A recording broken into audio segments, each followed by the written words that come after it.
Good evening, I'm Shannon Newth. We begin tonight with the latest in the case of Amy Harding Perman. Law enforcement confirms her body was found and recovered last night along the Missouri River. She first went missing back in January, last seen near a home along Flood Road.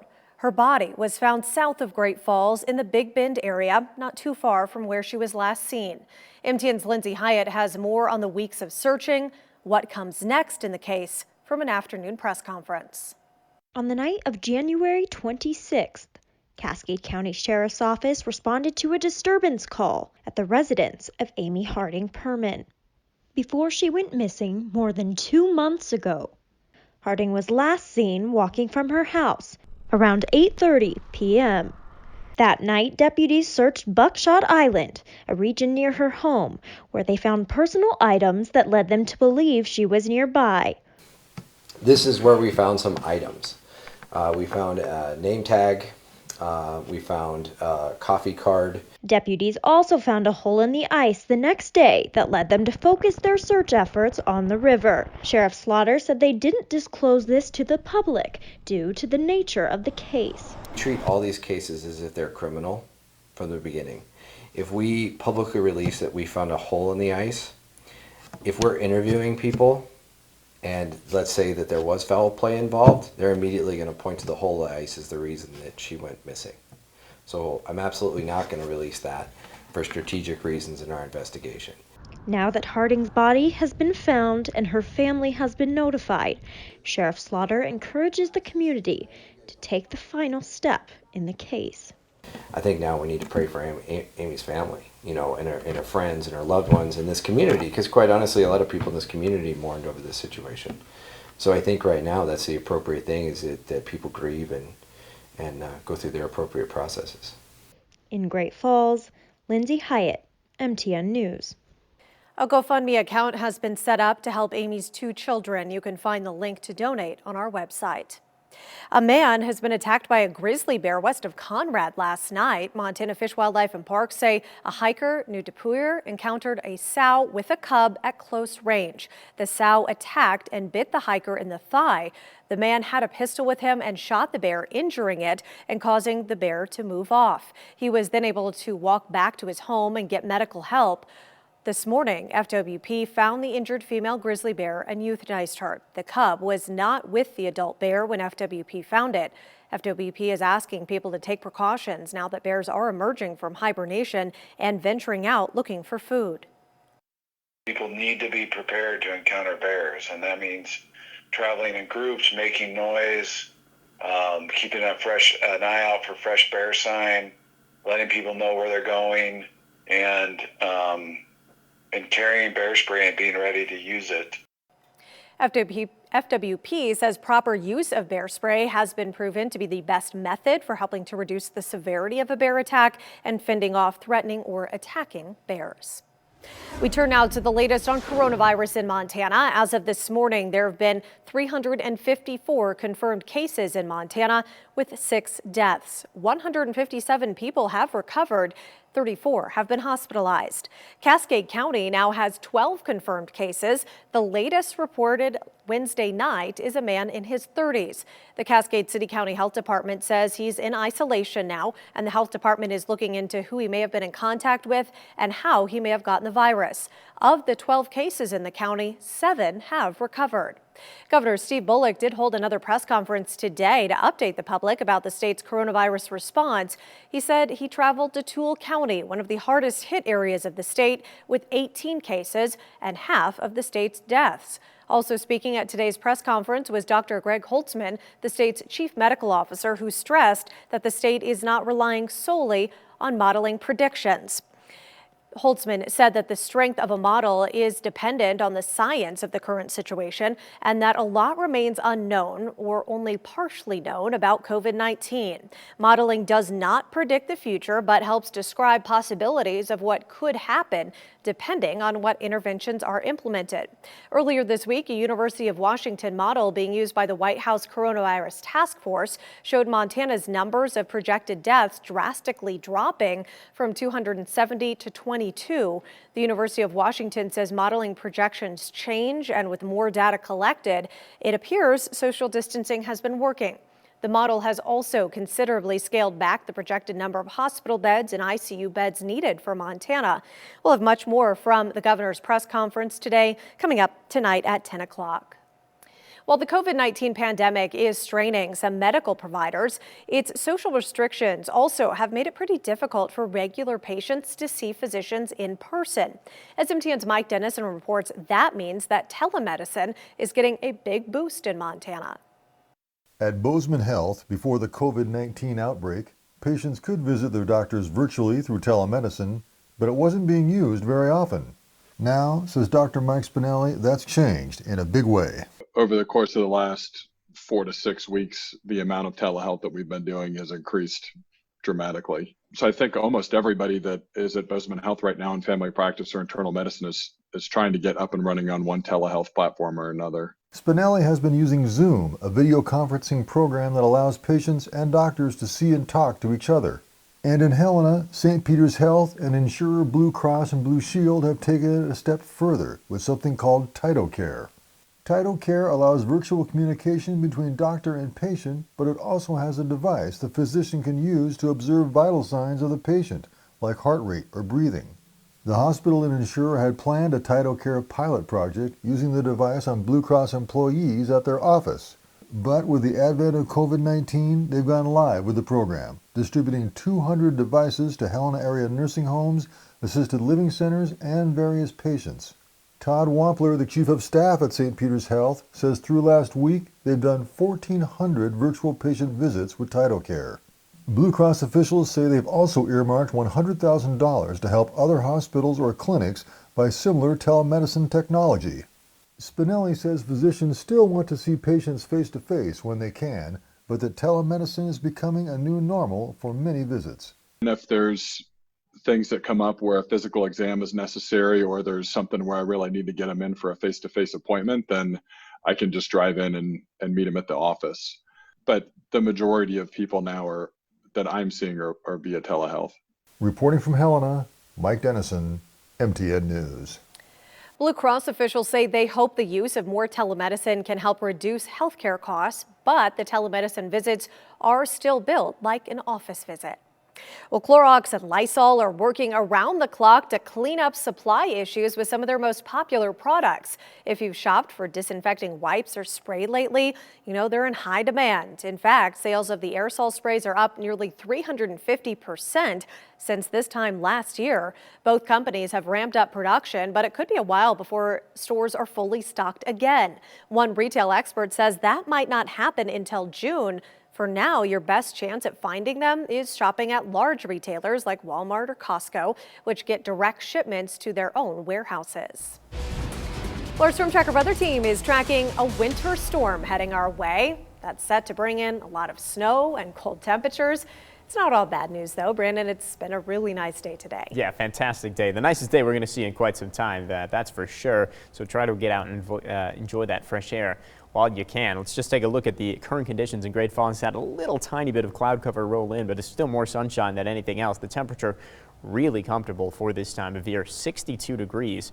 Our current temperature in Great Falls. The wind is nice and light. It's a beautiful day, and it's going to stay fairly nice through the evening hours. So if you're hoping to get out, get the dog for a walk, or just enjoy that fresh air, you've definitely still got time to do so. Still about 55 degrees as late as 7 p.m. and even as the sun is beginning to set here toward 8. We're at 50, staying clear for the remainder of the evening after sunset as well. Going to start to see changes by tomorrow, though. Some afternoon showers, both rain and snow possible.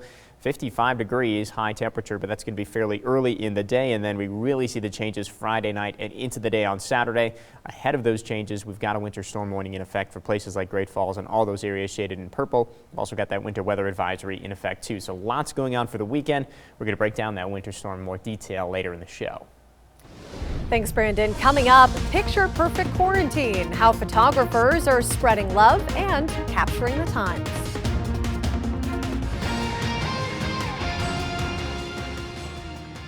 Powered by the Montana Television Network. The 5:30 news continues on KRTV, Montana's news leader.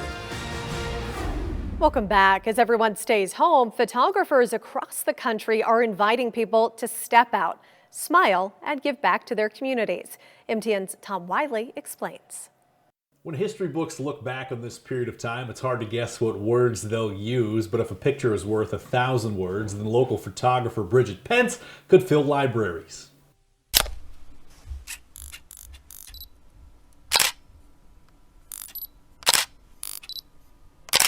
Many people around the country are participating in what is called the Front Steps Project. Pence jumped at the opportunity to take part and help her community, and the response was huge. The whole kind of concept behind the Front Steps Project is photographers going kind of door to door within a safe social distance, taking photos of families outside and kind of capturing this moment where we're all pretty isolated, but through that imagery, just being able to bring us a little closer together. But Pence took it a step further. She partnered with Benefis Health System and asked families to donate to a local charity in exchange for a photo session. They wanted to show support for the community, and I just loved the idea and wanted to jump on board. So the silver lining, I feel like, through this whole thing is we're all getting to be, I guess, kind of reconnect with those that were around on a daily basis. And people had fun with it. They were dressing up. They were wearing pajamas. But photography is just one of her jobs. Pence also works as a full-time counselor at Great Falls High and thought of a way to combine both of her professions and create a new photo project, Bison Together, Apart. And thought it'd be fun to spread that message to our students and our Bison family. We're all missing our kids and missing our staff and our faculty, and so we just got to go around to each of our staff and faculty's homes and capture them with messages to our students. So it was a cool thing. The photos spread quickly on social media and hit home for many students and staff who are missing their extended family. And the message was loud and clear. The Bison are in this together. I would just say, we hope they know that we're missing them and we care about them, and we hope that they're staying safe and healthy and continue to do so until we get to see them again, which hopefully is sooner than later. For a full gallery of the Front Steps Project photos that Pence took, visit the Benefis Facebook page or go to our website, KRTV.com. Reporting from home, Tom Wiley, MTN News. Thanks, Tom. Amid tough times, businesses closing and employees being laid off, a new restaurant opens downtown, bringing hope for some. It's called Harvest Craft Kitchen. They've just right now are doing takeout, offering everything from burgers to sandwiches and salads. Matthew Black, the owner, wants the kitchen to be known for one thing. Well, I mean, the name says that it's a craft kitchen. So, I mean, we're celebrating the craft of cooking fresh, local, wholesome food for everybody. So that was the whole idea with the concept there. And Black tells us that when everything is back to normal, they do plan to offer dine-in options with a farm-to-table style and a menu changing every 3 to 4 months, depending on the season. Well, we are tracking rain and snow that's going to be starting up tomorrow and a very cold weekend ahead for us. We'll break all that down coming up. Now, here's your Storm Tracker weather forecast with meteorologist Brandon Michaels. Well, we've got some serious cold air that's heading our way, but it's definitely not here yet. It's actually, for most of us, a very nice evening here. 55 in Howard, 57 in Fort Benton, 62 in Great Falls. Look at down in Helena. They're almost at 70 degrees. Not quite as nice off to the north and east, but still not too bad. 45 degrees isn't exactly cold for this time of year. Overnight lows tonight, 30 in Glasgow, 27 in Wolf Point, 33 in Jordan, 35 in Great Falls. So nothing remarkable tonight. We do start to see the changes as we head into the day tomorrow, though, especially if you look off to the north. We're looking at a lot of high temperatures that are mainly in the 40s. 55 for Great Falls, and again farther to the south we're at about 62 in Helena. So the farther north you go, the earlier in the day these high temperatures are going to be. For about Great Falls, I think we're going to see our temperatures starting to fall down already as we head into the afternoon hours, probably topping out early afternoon. You see 4 p.m. That's a pretty significant drop, and temperatures will be quickly dropping behind the cold front that's moving through. We'll look at our high temperatures for Saturday. They're much colder across the board, and a lot of these temperatures are also going to be earlier in the day. For Great Falls, our high temperature probably be right around midnight on Saturday, and that'll be around 30 degrees, 23 for Cutbank, 34 in Glasgow, 36 in Jordan. So very chilly for our Saturday. And of course, we're going to talk more about what that cold front is bringing, because it's not just cold air that's heading our way. Not much going on right now. A little bit of cloud cover in eastern Montana. Most of us are enjoying beautiful sunny skies, though, and it's going to be a relatively clear night tonight. We'll look at FUTURETRACK. That little bit of cloud cover exits by midnight. Pretty much everybody looking at clear skies. So really nice, calm night. Nothing to really worry about there. As we head into tomorrow morning, though, we're already starting to see some changes. The leading edge of that cold front already starting to push into the state of Montana by the morning hours. By the late morning, I think places like Havre and Cutbank are probably going to be seeing that front move past. I think 2 o'clock is my best guess right now for Great Falls for that real wave of serious cooler air to be pushing in. We do see the showers developing behind that front. Eventually, we are going to see those turning over to snow, probably a little bit quicker than this model is showing here. This is showing about 9 p.m. where we really start to see that change over. I think it could be a little bit earlier than that. Definitely seeing mostly snow by midnight, and something else we're seeing by midnight is very chilly temperatures, which means we could see some icy roads, with those wet roads then freezing over. And of course, we're going to continue to see snow on top of that as we head through the day on Saturday, finally clearing up by Saturday evening. So there's a lot going on over the next 48 hours. We do have those winter storm watches and warnings that are going to be in effect. We're going to get to that snowfall forecast as well coming up later in the show, looking at about 5 to 8 inches of accumulation for us in Great Falls. Also looking at some stronger winds through the forecast. Not so much the case, not so much the concern as we head into the day on Friday, but definitely by Saturday we're going to start to see those stronger winds. So let's break this down. Again, rain turning to snow later in the day on Friday. It's going to start out with a little bit of shower activity, eventually turn over to the heavy snow Friday night, and especially by Saturday morning. That's when the snow is going to be the heaviest. That's when we're seeing blowing and drifting snow, icy roads, very difficult travel conditions, and of course cool temperatures as we head through the weekend. 30 for Saturday and Sunday, so a very chilly white Easter in store for us. Sun and clouds by Monday, mostly cloudy skies by Tuesday, and we do start to see eventually some improvements in the long-term forecast. A lot of cloud cover for Wednesday, partly cloudy skies, and a high of 48 on Thursday. Shannon? Thanks, Brandon. The Montana High School Association isn't giving up on spring season yet, but that window of opportunity is closing up fast. That story when we come back. Powered by the Montana Television Network. The 5:30 news continues on KRTV, Montana's news leader. Welcome back. Thanks for staying with us. The Montana High School Association isn't ready to give up on those spring sports just yet. MTN's Richie Melby caught up with the MHSA after their latest postponement on Thursday. A glimmer of hope remains after the Montana High School Association Executive Board met via conference call on Thursday. Spring sports postponed 2 more weeks, falling in line with Governor Bullock's April 24th. However, the MHSA now has a hard deadline if school isn't resumed in person by May 4th. If we're not in school May 4th, spring activities are canceled. It's that simple. If in-school education isn't resumed, spring activities, golf, tennis, softball, track, and music won't resume either. Postponing their seasons into late May or even June is also off the table. Complete cancellation was discussed, but not a decision the board was prepared to make. Our board looked at that, but they were saying, let's keep some hope out there and see what happens. Who knows what'll happen in Montana? So let's just keep it going until we can get to that date where we're not going to be able to have a format that would be feasible. Should school and sports resume, the MHSA Executive Board is already prepared to adjust as necessary. What will the guidelines be at the time? Will we be able to take a bus with 40 on a bus? Or are they going to be able to have to split and take 2 buses? Will we be able to even have fans? Additional changes could include practicing on Sundays or even twice per day, canceling district track meets entirely, and even moving the state golf and tennis meets to a later date, though they wouldn't be later than the current final weekend of May 23rd. Kids are struggling right now.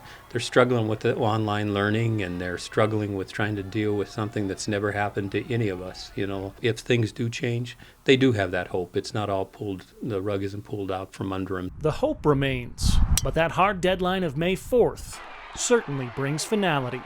Richie Melby, MTN Sports. All right, thanks, Richie. We'll see what happens. And a final look at your forecast with some big changes coming our way is right after this break. That winter storm on the way Friday night into Saturday. Let's go into the snowfall forecast now. 4 to 7 inches is what I'm forecasting here in Great Falls, about 3 to 6, up toward Cutbank.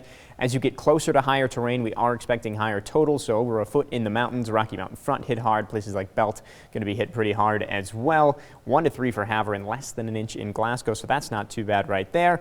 And of course, we'll continue to track this storm in the coming days.